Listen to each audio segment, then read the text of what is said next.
Sali. Isasali ko yun. Uy! Hi everyone! Hi guys! Hi guys! So, ito ang upload pala namin ngayon. Ano pala to? Nung lakad namin nung last weekend. Yes. Last weekend, yung... May pinuntahan kami ng last weekend, guys. And then, eto, bago namin ipakita sa inyo yung main na nilakad namin ng weekend, kasi napunta kami ng food truck festival sa Richmond. May papasilip muna kami sa inyo mga konting clips or videos na nakuha ni Kim nung pumunta kami ng... Saan ba yun? Naglakad kami ng West 4.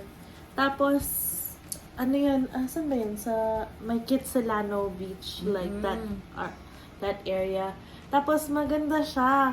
So, naisipan namin na siguro next time, pag,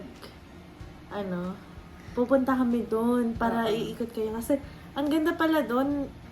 Siguro mga twice lang kami nakapunta pa doon. Nakaikot po. And then, may napuntahan kami na, ano ba yun?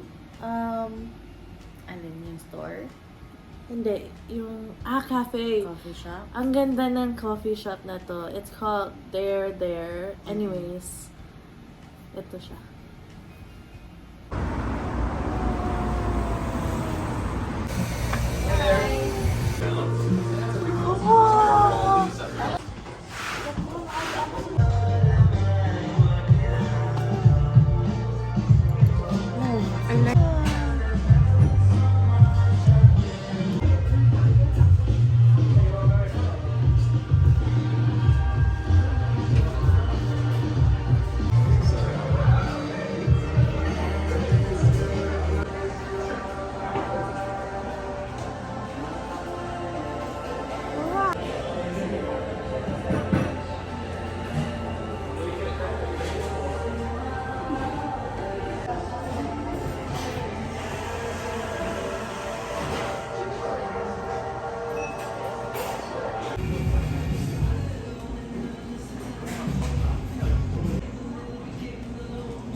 So, maganda yung coffee shop na yun.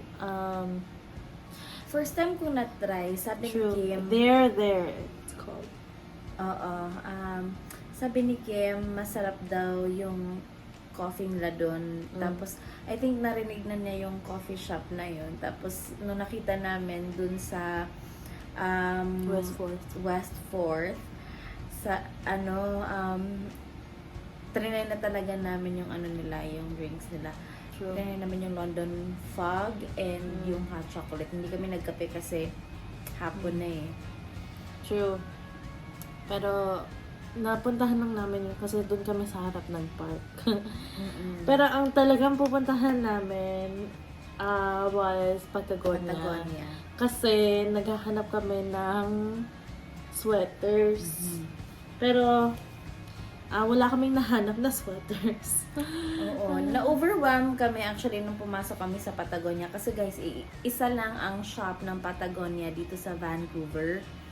Doon lang sa West 4. Yung shop talaga niya. Maraming stores ang nagsisell ng Patagonia. Pero parang yun lang yung standing shop niya talaga. Oo. Hindi ko din alam yun. Kasi ang alam ko, yung mga makikita niyo lang sa mall, yung mga naiipon sa ibang brands. Tapos, yun sinabi na ni Kim sa akin na may store talaga sila dito pero nag-iisa lang yung store nila doon sa West 4th kaya pinuntahan namin. Yeah, I wanted to buy a sweater. Kasi alam niyo yung green ko na sweater na lagi kong suot-suot. Yung sa Gap. I think siguro mga 90% of our vlogs is me wearing that. Pero puro ganun yung mga sweaters nila, and it's also a sustainable brand, and we like sustainability. And we're just trying to buy good products. So it's a good, ano daw, it's a good brand. So we wanted to buy something. I ended up just getting a shirt and wearing it on that day because I was wearing not a nice shirt. Oo, medyo mainit kasi that time. Buti na lang na kabili si Kim ng t-shirt dun kasi sobrang init talaga and for sure And galing din ako sa work, so parang I felt a little bit dirty. Totoo. Short kwento lang pala dati guys, nag-try kami ni Kim na yung mga gamit namin puro mga sustainable products. Yeah. Pero from hand soap to cleaning products to food, everything was organic and plant-based. But long story short, it's very expensive to do that. And so instead of switching everything all at once, we're gonna do little by little. And anywhere that we can do right now, we're just gonna do it. Yeah. Like yung clothes, like picking better brands that care about the environment and care about sustainable Products. Products, marketing, how they sell their products. So so Patagonia was one of them and was introduced to us by Angelo and Dion, and so it was really cool. True. Sila actually yung Kasama namin sa next clips. Sila yung kasama namin sa next clips. Patagonia.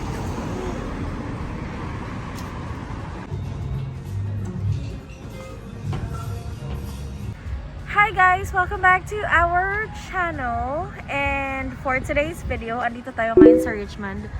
Sa anong tawag ito? Food truck festival. Yeah. So, kasama ko si Kim ngayon. Ayan siya. And then, imimit din namin yung friend niya, yung nakita niyo sa vlog before, yung taga New Westminster.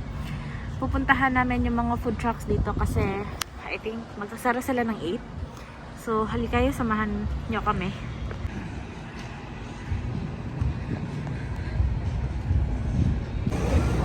May isang poke bowls. It's kind of like yung gusto ko na ano.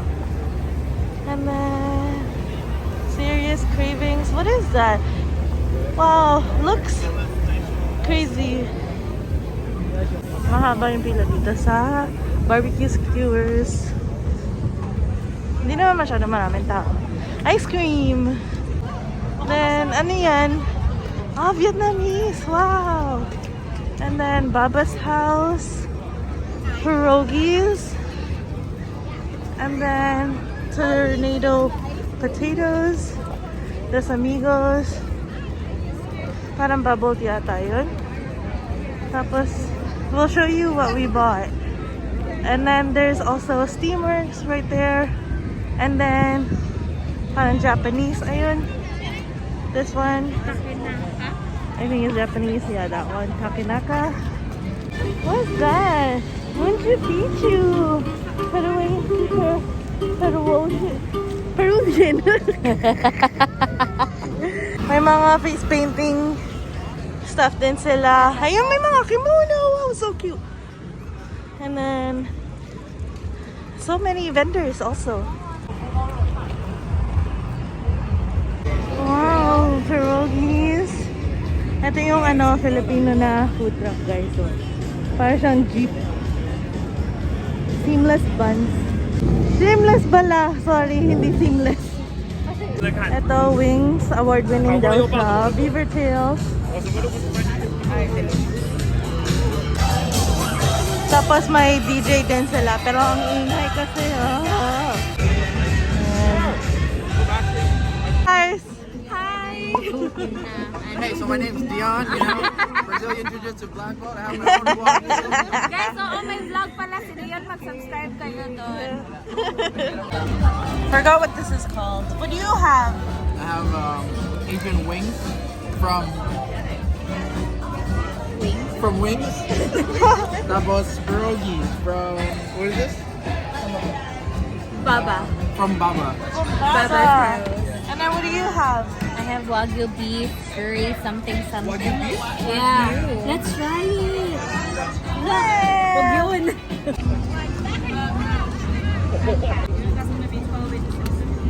Oh, Hello. hello, tita. How was it? Was it hot? Nasa scoop at saka sa marshmallow. Sarap yun. Alright. Joke lang. The parents. Hello. Special guest. So, So, ayun yun. na nga. In fairness, masarap naman yung mga pagkain sa food truck. Kaso lang, Yung hindi akin namin hindi naikot ko lahat. na-enjoy masyado. Pero siguro mali lang yung na-order ko. Kaya, Achu Pinchu, if you're watching. Hindi ko alam. Just send me food. Maybe I'll try something else. If you want, I don't know. Hindi namin naikot lahat ng food truck kasi Na-try lahat. oo, ang daming tao tsaka I think short na din kami sa time. Late na kasi kami pumunta doon. And then ano tawag nito? Ang haba ng pila, ng Totoo. pila. Tapos yung ibang food truck, hindi ko na mention kung which one, pero ano siya, Japanese hotdog. Tapos naubusan sila ng naubusan sila ng supply ba yun? Oo, kasi Ingredients. oo. Tapos, Kasi I think paubos na, no? kasi pa-close na rin 8. So, hindi namin talaga alam kung naubusan sila or ayaw na nila mag-prep kasi nga pa-close na ng 8 mga siguro 7:45 na yun. And yung mga kasama namin sa video, which is Angelo, Dion, Tita Anita, and Tito Willie, yung parents ni Angelo. Pumunta sila ng Japanese hotdog na stand. Tapos, wala na daw stock. Oo, wala na. Kaya ang sad lang. Kasi hindi Naubusan. nila na-try. Pero bumili pa Tapos rin ang kami tagal ng pa nilang takoyaki. nag-line dun, Phew! guys. So sad. Ay nako, Japadog. Okay. Try natin next time siguro pag Yeah. True. Meron naman sa ibang mga branches kasi minsan pakalat-kalat din yung nila. Yung food truck. Oo, pakalat-kalat lang din. At saka kung meron din naman sa outlet, yung Japadog talaga na. Yeah, and downtown, pero medyo malayo. There are friends that we were talking about na Galing moved sa from Winnipeg. Winnipeg, yeah.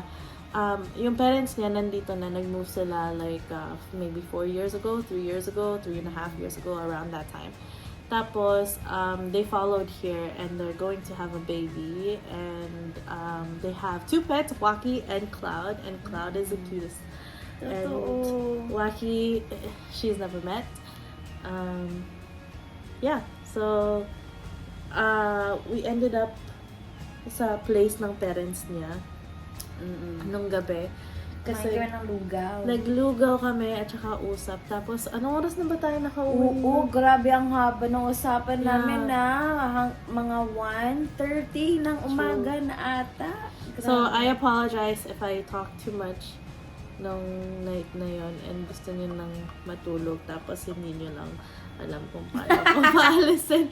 But we really appreciate na in-invite niyo kami and nakipagkwentuhan kayo ng matagal sa amin. Totoo. Tapos- Maraming salamat sa inyo, sa hospitality niyo. True. Salamat. Kayo? Ano ba yung award sa Drag Race? Yung, kayo ang family congeniality. Ganun.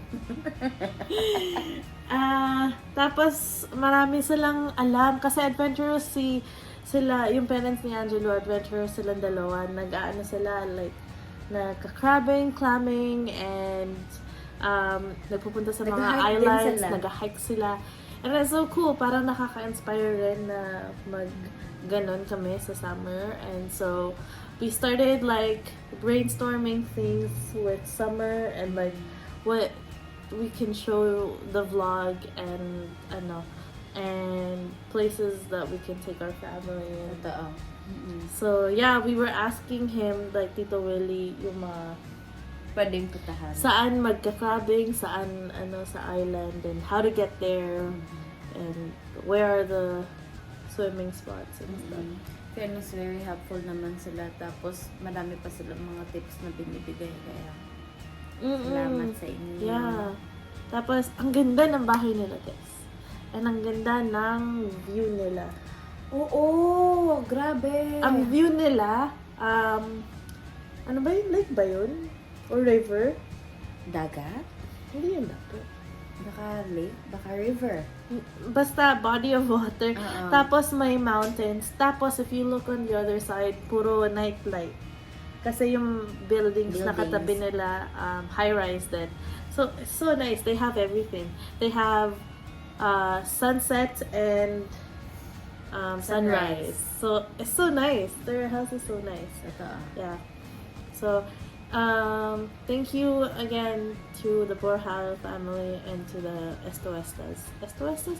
Is that how you say your last name? I don't know. Estuestas. Oo. Estuestas. Yeah. Anyways, to them, thank you so much. And Thank you guys so much. Sana next time ulit. yeah, invite us again if you want. Oh, and nagbigay din sila ng mga tips, mga ideas kung anong gusto nila makita sa vlog. So that was really helpful too. Yeah. But anyways, we're just gonna end this here. Thank you all so much again. The last clip is Cloud eating and being cute. Bye. Bye.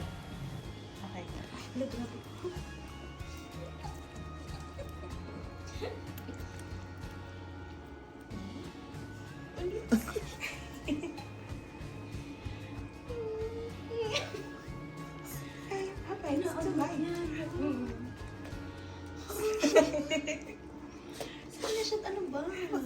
Guys, pinahihirapan niyo ako. Please lang.